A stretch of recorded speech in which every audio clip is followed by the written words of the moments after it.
میں نے اپنی بیگم سے کہا کہ تیرے اخلاق کا پتہ چلے گا جب تو ساس بنے گی، ماں ہو کر تو ہر ماں بچوں پہ فدا ہوتی ہے، جس دن تو بہو گھر میں لائی اور اس کے ساتھ تو نے بیٹی والا معاملہ کیا تو پھر میں تیرے اخلاق کو سلام کروں گا۔ اور میں اللہ کا شکر ادا کرتے ہوئے کہہ رہا ہوں کہ اس نے اس کو تیسری بیٹی بنا لی، میری 2 بیٹے ہیں، اس کو تیسری بیٹی بنا لی۔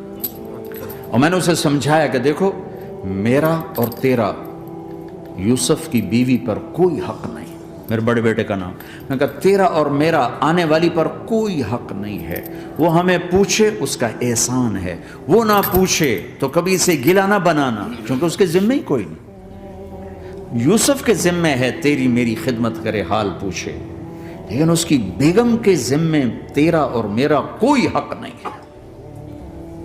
تو اللہ کے فضل سے اس کو نبھایا۔ میں تو ویسے ہی باہر رہتا ہوں بہت کم، میں تو اپنے بچوں کے پاس نہیں بیٹھتا ہوں، تو مجھے تو موقع نہیں ملتا ہے۔